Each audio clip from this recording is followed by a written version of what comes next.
తాకట్టులో ఉన్న మీ బంగారాన్ని విడిపించి ఆ రోజు ఆన్లైన్ రేటుకి మేము కొంటాం. Bhavani gold company. నమస్కారం, వెల్కమ్ టు సుమన్ టీవీ. నేను గీతాంజలి. ప్రస్తుతం మనతో పాటు శివరుద్ర సాధువు గురువు గారు ఉన్నారు. వారితో మాట్లాడదాం. గురుగారు నమస్కారం అండి. నమస్కారం, చెప్పండి. మాఘమాసం అన్ని పర్వదినాలే. ఫిబ్రవరి 12 ఎంతో ముఖ్యమైన రోజు మాఘ పౌర్ణమి. ఆ రోజు విశిష్టత తెలియచేయండి. ఆ రోజు ఏమన్నా చిన్న చిన్న పరిహారాలు ఏమన్నా చేసుకోవాలా, మీరు వివరించండి. మాఘమాస పౌర్ణమి కంటే ముందు మౌని అమావాస్య పోయింది. ఆ రోజు కూడా మేమేం చెప్పామంటే ఆ అమావాస్యని కొంచెం ప్రత్యేకతలు ఎందుకు అంటే సంవత్సరం మొత్తంలో ఈ అమావాస్యకి ఎందుకు ప్రత్యేకత, 12 నెలల్లో ఈ ప్రత్యేకత ఏంటంటే ఈ యొక్క అమావాస్య అమ్మ నీ యొక్క భవిష్యవానికి ఉపయోగపడేది అని. ఈ పౌర్ణమి ఇప్పుడు నీ వచ్చే భవిష్యవానికి ఉపయోగపడే ఒక ఫాస్ట్ టాపిక్. ఇప్పుడు నెక్స్ట్ ఏంది మా భవిష్యవాణి ఎలా వస్తుంది స్వామి అని అంటే, ఈ పౌర్ణమి తర్వాత శివరాత్రి ఉంది తల్లి. శివరాత్రి తర్వాత శ్రీరాముల వారి పండుగ ఉండగానే మనకు ఉగాది మొదలైంది. అంటే ఒక పౌర్ణమి గడియ దిగగానే ఇంకో పౌర్ణమి గడియ వచ్చేలోపు ఉగాది అంటే నీ భవిష్యం. ఈ పౌర్ణమి ఎందుకు గొప్పదైనది అని మీరు ఆలోచిస్తే అమ్మ, 6 గ్రహాలు అని మీరు కూడా ఆ మధ్య ఇంటర్వ్యూ చేశారు, భూమికి దగ్గరకు వచ్చాయి అలా చేశాయి అని ఒక ఇంటర్వ్యూ తీసినప్పుడు, సూర్య చంద్రులు ఒక తరుణం వరకు కలిసి వెళ్తారు. అమావాస్య పౌర్ణమి అంటే వివరించాం మీ గతంలో. ఈ ముఖ్యంగా మాఘ మాసంలో వచ్చిన పౌర్ణమికి ప్రత్యేకత ఏమిటి, ఈ రోజు అక్కడ సాధువులకి ఎన్నో ఘనమైన పనులు, అంటే ముఖ్యంగా అక్కడ కుంభమేళలో కూడా కొంచెం ప్రత్యేకత స్థానాలు ఉన్నాయి. అంటే ఇప్పుడు 5వ షహీ స్నానం ఇది, ఆ రోజు వచ్చేసి 26 శివరాత్రి రోజు. ఈ పౌర్ణమి గడియలో సూర్య చంద్రులకి శక్తి వస్తుంది. సూర్యుడికి ఏంది శక్తి, చంద్రుడికి ఏంది శక్తి అని అంటే, ఈ భూమండలంలో అత్యంత శక్తివంతమైన భగవంతుడు సూర్యుడే. బాగా గమనించండి, ఆయన లేకపోతే ఇంకా వేరే వెలుగు లేదు. అలాగే చంద్రుడు కూడా, ఆయన గారు ఒకప్పుడు శాపగ్రస్తుడు అయ్యాడు కదా, మీకు తెలిసిందే. మన వినాయక మహారాజుని తండ్రిని అవహేళన చేసినప్పుడు కొంచెం అందం అదంతా ఇదన్నారు కదా, తండ్రిని వివరణ ఇచ్చిన రోజు కూడా ఇది. ఎలా గమనించండి, చాలా ఇది అయిపోయిన తర్వాత వచ్చేది పండగ ఏముంది తల్లి, బాగా గమనించండి. మహాశివుడి పెళ్లి రోజు శివరాత్రి. అంటే తండ్రిని ఆయనని దగ్గరికి తీసుకున్న తరుణం అని శాస్త్రాల్లో ఉంది. ఎలా రాసి ఉంటుంది, ఒక చంద్రుడిని దగ్గరికి తీసుకోవడం, చంద్రుడిని ఇక్కడ పెట్టుకున్నట్టుగానే కాళికామాత నెత్తిలో కూడా ఉంటాడు ఆయన గారు. కొందరు భక్తులు కూడా పెట్టుకుంటారు అలాగా. చంద్రుడికి ఆ స్థానం ఎవరు పెట్టుకుంటారో తెలుసా అమ్మ, ఇక్కడ చంద్రుడిని పెట్టుకున్న ఎవరైతే ఉంటారో అమ్మ, ముఖ్యంగా చూస్తే కాళికామాత ఈ శివుడి ఈ తలలో చూడడానికి గల కారణం ఏంటంటే, ఆయన పాపాన్ని మోస్తారు వీళ్ళు. ఎందుకంటే వీళ్ళే ప్రిన్సిపల్. ఇప్పుడు మీరు గుడ్ స్టూడెంట్ అనుకోండి, మీ పక్కన కూర్చుంటే నేను కూడా గుడ్ స్టూడెంట్ అవుతాయి కదా, అందుకని చెప్పి ఆ ప్రక్షాళన కోసం నెత్తి మీద తీసుకున్నారు వాళ్ళిద్దరు. ఎందుకంటే వీళ్ళు 12 గంటలు ఉండాలి కదా, మరి వెలుగు ఉండకపోతే ఎలా? ఒకప్పుడు లైట్లు లేవు కదమ్మా, విద్యుత్ లేదు కదా. అలాంటి తరుణంలో మరి ఈయన గారిని మరి వెలుగు లేకపోతే ఈ మండలం అంతా ఏం కావాలి, భూమండలం. అందుకని వీళ్ళిద్దరు ముల్లోకాధిపతులు కాబట్టి ఆయన పక్కనే పెట్టుకుని పవిత్రత చేశారు. ఆ మాసం ఈ మాసమే ఒకటి. రెండో విషయం, ప్రత్యేకతలు, పూజలు, నియమాలు, నిబంధనలు బాగా గమనించండి. ఈ రోజు పుట్టకి పూజ చేస్తే చాలా పవిత్రత.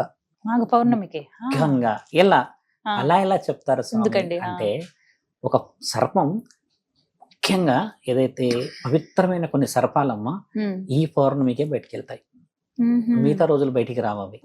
పుట్టలోనే శాశ్వతంగా ఎన్నో రోజుల నుంచి ఉంటాయి. అలాగా ఈ మధ్య మేము ఒక సర్పం చూసాం, సందర్భం ఉన్నదని చెప్తున్నాము. శివలింగం దగ్గర కూర్చొని ఉన్నాం, మాట్లాడుతూ కూర్చున్న తర్వాత ఒక 1.5 అవర్ అయిపోయినాక అందరు భక్తులు 11 అయితే తగ్గిపోతారు కదమ్మా. పౌర్ణమి గడియలు పడుతూ ఉంటాయి. ఆ పురోహితుడు ఏమంటున్నాడంటే, ఆయన 1982 నుంచి ఉన్నాడంట అక్కడ. ఆయన మొత్తంలో నాకు 2 సార్లు 3 సార్లు కనబడ్డది స్వామి సర్పం అన్నాడు. 1982. అయితే నేనేం చేశానంటే, ఒక సర్పం అయితే కంటిన్యూగా నేను ఇక్కడికి వచ్చినప్పుడల్లా 2-3 సార్లు గమనించిన, కానీ అంత గమనించి చూడలేదు స్వామి అని అన్నమ్మ. అలా అనేసేసి ఒక 15-20 నిమిషాలు ఆయన జ్యూస్ తేనికి వెళ్ళిండు. నేను వచ్చే లోపు అది 2 రాళ్ల మధ్యలో నుంచి వెళ్తుంది సర్పం. ఇంత లావు ఉందమ్మా, అమ్మో ఇంత లావు. దాన్ని గమనించి చూస్తే కానీ అది ఎంత తెల్లగా ఉందో తెలుస్తుంది. అంత వైట్ గా మెరుస్తుంది, గోధుమ రంగులో చక్క మెరుస్తుంది. చూసేసి అలా ఇలా వెళ్తే దాని కన్ను ఇంత ఉందమ్మా, ఈ సైజు కన్ను. ఎంత అదృష్టం అనిపించింది అంటే, ఈ రోజు కనబడింది కదా అని వచ్చి ఆయన వచ్చినాక ఇలా ఉంది స్వామి అంటే, అది ఎంత అదృష్టం స్వామి. ఒక రోజు మధ్యాహ్నం నేను పండుకుంటే పడగెత్తి నా ముందు కూర్చుంది, నా ప్రాణాలు పోయినట్టు అయింది. పడగెత్తిందంట ఆయన కూడా, ఎట్లా ఎత్తు కూర్చుందంట. ఇంత ఉంది స్వామి పడగెత్తితే. అట్లాంటి సర్పాలు ఉంటాయా అని అనుకున్నా స్వామి, మీకు దర్శనం అయిందా, అది ఎంత అదృష్టమా అని అన్నాడు కదా. ఇలాంటి సర్పాలన్నీ భూమండలంలో సంచరించి బయటికి రావడానికి ఎందుకు వస్తాయంటే ఆ వెలుగుని స్వీకరించడానికి. వాటికి ఆశీర్వాద శక్తి కావాలి కదా. ఇప్పుడు భూమిలో ఉన్న వాటికి కూడా పవిత్రత చాలా ఎక్కువ ఉంటుంది, ఎందుకంటే అవి ఎప్పటికీ బయటికి రావు కాబట్టి అమ్మ. ఈ యొక్క చర్మము కాంతివంతంగా ఉంటది ఆ సర్పాలది. అవి ఎప్పుడు డస్ట్ లోకి రావు. అవి ఎప్పుడు మట్టిలో చాలా చాలా చాలా చాలా ప్యూరిఫైడ్ మట్టిలో ఉంటాయి. అవి పుట్టమన్ను ఎంత మెత్తగా ఉంటదమ్మా, అంత లోపలికి ఉండడం చేత అది ఒక్కసారి బయటికి వస్తే అమ్మ, ఆ చంద్రకాంతి పడ్డప్పుడు ఒకవేళ దర్శనం అయిందనుకో మా తల్లి, అసలు ఆ లుక్ వేరు.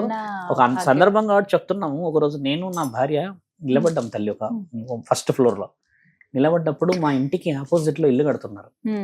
ఇల్లు కడుతుంటే బయటకు వచ్చి మాట్లాడుకుంటున్నాం.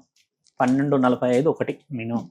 అప్పుడు మాట్లాడుకుంటే నైట్ పౌర్ణమి ఆ మూమెంట్ కూడా చాలా వివరంగా ఉంది. అన్న ఏదైనా కనపడుతుందా నీకు అక్కడ అని అడిగింది. అంటే కనపడతలేదు, ఏం కనపడుతుంది, పైపు నీళ్లు కొట్టింది కదా అంటే, కాదు కొంచెం మంచిగా డీప్ గమనించి చూడు అన్నావమ్మా. శ్వేత నాగు 3 రౌండ్లు వేసి ఇట్లా కూర్చుంది తల్లి. అది ఎంత ప్లెజెంట్ అనిపించింది అంటే అమ్మ, దర్శనం చూసి మళ్ళీ టక్కున వెళ్ళిపోయింది. అంటే 20-30 సెకండ్స్ కూడా లేదమ్మా, ఇట్లా కూర్చొని ఉంది. ఇట్లా పిల్లరింగ్ తవ్వుతారు కదా ఇల్లుకు, అట్లా తవ్విన దాని మధ్యలో ఒక మధ్యలో మట్టి మీద కూర్చుంది. ఇట్లా చూసి అట్లా పౌర్ణమిని చూసినప్పుడు ఎంత మనసు ఆనందమైందంటమ్మా. శ్వేత నాగు తల్లి. నేను హైదరాబాద్ లో ఒక ఇంటి దగ్గర చూసినాను నేను దాన్ని. ఎంత పవిత్రం అనిపించింది. మళ్ళీ అది ఎక్కడికి పోయింది ఏందని నేను ఎవ్వరికి చెప్పలే, ఈ రోజు మాత్రమే చెప్తున్నా. ఎంత అదొక సీక్రెట్. ఇలాంటి రోజుల కోసం ఎదురు చూడాలి మనం. ఇలాంటి అమావాస్యలు, ఇలాంటి పౌర్ణమిలో దైవ శక్తులు ఎక్కువ ఉంటాయి మన దగ్గర. కొన్ని ఆధ్యాత్మికం వదిలిపెట్టి శుద్ర బుద్ర అని మాట్లాడతారు, అది వేరు. కానీ ఇలాంటి తరుణానికి పూజ చేయాలమ్మా. ఇంటి ఇలవెల్పులకు పూజ చేయాలి. కడప కలిగి పుట్టకెళ్ళి పూజ చేయంటే మన వాళ్ళు కేవలం నాగుల పంచమి, నాగుల చవితి ఈ రోజుల్లో చేస్తారు. మిగతా రోజులలో చేయకపోతే ఎలా?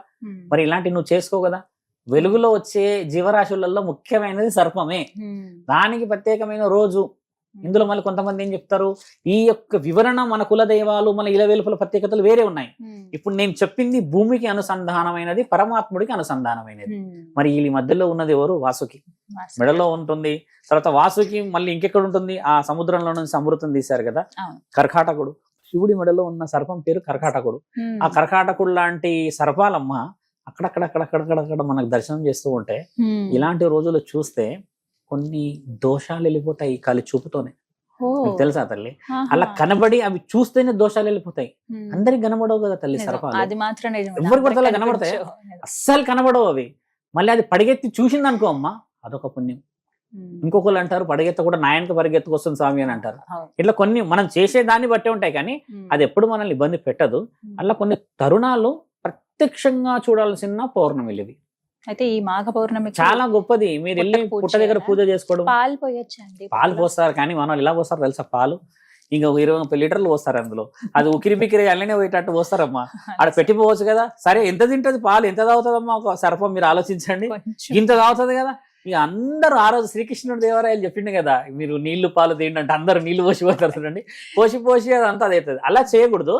ఒకళ్ళిద్దరు పోసి ఆ పవిత్రత తీసుకోవడం. పుట్టమన్ను మీద ఉన్న బొట్టు చాలా మంచిది తల్లి, పెట్టుకుంటారు, అది పవిత్రత. ఇలాంటివి చేయాలి మనం. ఇలాంటివి చేయరు మనల్ని. అది పాము బయటకు వచ్చేదాకా కూర్తుంటారు ఇక మన వాళ్ళు. ఇలాంటివి చేయకూడదు. పవిత్రత అనేది పూజ చేయడం చాలా మంచిదమ్మా. శివుడికి పూజ చేయడం ఇంకా మంచిది. అంటే ఆయన్నే అధిపతి కదా. ఆదిశేషుకి పూజ చేయడం చాలా మంచిది. మీకు తెలుసా అమ్మా, కేవలం ఆదిశేషు గుడి గుజరాత్ లో ఉంది. కేవలం ఆదిశేషుడిదే ఉంది. ఓన్లీ కర్కాటేశ్వరుడి గుడి ఉజ్జయిన్ లో ఉంది. కర్కాటేశ్వరుడు ఇట్లా గుడిలు ఉన్నాయి కదా, వాళ్ళకి ఎందుకు ఇచ్చారు ఆ గుళ్ళు? సంవత్సరంలో ఒక్కరోజు చేస్తారు. ఎందుకు ఇచ్చారు వాళ్ళకి? ప్రత్యేకత. ఈ రోజు వెళ్ళి చూడండి అక్కడ ఎన్ని అవుతాయో. కాళిందుడు, శ్రీకృష్ణుడు నిలబడిన సర్పం పేరు కాళిందుడు. ఆయనను పూజిస్తామా? నార్త్ లో పూజిస్తారు, ఇక్కడ ఎవరు పూజించారు? ఎందుకంటే అక్కడ రాధే ఎక్కువ ఉంటది కాబట్టి. మన దగ్గర ఎక్కువ ఆదిశేషుడు మాత్రమే. మళ్ళీ మన దగ్గర ఎల్లమ్మ తల్లిని పూజిస్తారు. ఇలా కొన్ని ఉన్నాయి కదా. ఈ తరుణాలన్నిటికీ ఒక పర్టికులర్ డేస్ ఉన్నాయి. ఆ డేస్ చెప్పే వాళ్ళు కూడా కరువయ్యారు. ఈరోజు శివరుద్ర సాధువు చెప్పిండు కదా అని సర్పం గురించి పాము గురించి అని పూజకు వెళ్ళకూడదు. కులదైవాన్ని పూజ చేసుకున్న పుణ్యమే. సర్పాలు ఉన్నాయి, అవి దైవాధీనంతోని, రక్షతోని. ఇప్పుడు హైదరాబాద్ లో ఎన్నో గుళ్ళు ఉన్నాయి కదమ్మా. అన్ని గుళ్ళకి వెళ్ళి పూజ చేసుకొని పవిత్రంగా రావడం కూడా మంచిదే. ఒక 20-30 కిలోమీటర్లు వెళ్ళి గుడి దర్శించుకోవాలమ్మా ఎప్పుడు. ఇంట్లో చుట్టుపక్కల ఉన్న గుడిలు కాదు. ఎందుకంటే ఆయన ఉన్న ఆధీనంలోనే మనం ఉన్నాం. కొంచెం దూరం వెళ్తే ఆ పవిత్రమైన స్థలానికి ఉన్న పవిత్రత మన శరీరాలకి, ఆ ప్రశాంతత రావడము పొలిమేర దాటాలి కొన్ని సందర్భాలు, కొన్ని ఉంటాయి పొలిమేర దాటక ముందుకు. ఇప్పుడు మీ వీధుల్లో ఉన్న గుడి నువ్వు పొద్దున పోవచ్చు, రాత్రి పోవచ్చు, కానీ వేరే ఊళ్ళో కొంచెం త్యాగంతో కడతారు, పుణ్యంతో కడతారు. అలా ఎన్నో గుడులు లేవమ్మా, 100 సంవత్సరాల పైబడిన గుడిలోకి వెళ్ళండి, ఎంత బాగుంటది. 100 సంవత్సరాల తర్వాత అసలు ప్రశాంతమైన నిద్రమ్మ. ఆ రాయి, ఆ కట్టడము, ఆ వివరణ, అలా సరఫరా గురించి మాట్లాడుతూ ఉంటే ఎన్నో ఎగ్జాంపుల్స్ ఉంటాయి. హౌసింగ్ బోర్డ్ లో గుడి ఉంది, ఆ సర్పం చనిపోయిందని ఆ సర్పం సరిపోయిన ప్రాంతంలోనే గుడి కట్టేశారు వాళ్ళు. ఆ సర్పం చాలా పెద్దగా ఉండేదంట, ఎప్పుడు తిరిగేదంట, చనిపోయిందని చెప్పేసి అక్కడ గుడి కట్టారంట, పూజ చేస్తారు. అదృష్టం ఏంటంటే ఆ సర్పం చనిపోయిందని కంటి కట్టేశారు కదమ్మా, అంతకంటే పెద్ద సర్పం ఇప్పుడు తిరుగుతుంది అక్కడ. అంటే దైవాదినం చూసారా, వీళ్ళు చూసింది ఒకటే, ఆ కొండ ప్రాంతాల్లో ఊరికే తిరుగుతుందట, వస్తుంటే పోతుంటదంట. ఒకరోజు ఆ ముంగడ కూర్చున్న నేను కొంచెం ఈ పంచాంగం అవి చెప్పని కానీ కూర్చున్నప్పుడమ్మా ఆ సర్పం బుర్రుని వెళ్ళిపోయింది ముంగడ నుంచి. ఆడవాళ్ళు ఉరుకుడే పాము వచ్చింది అని అంటే అది దాని రూట్ లో అది పోతుంది, వర్షం పడుతున్న టైంలో వెళ్ళిందమ్మా.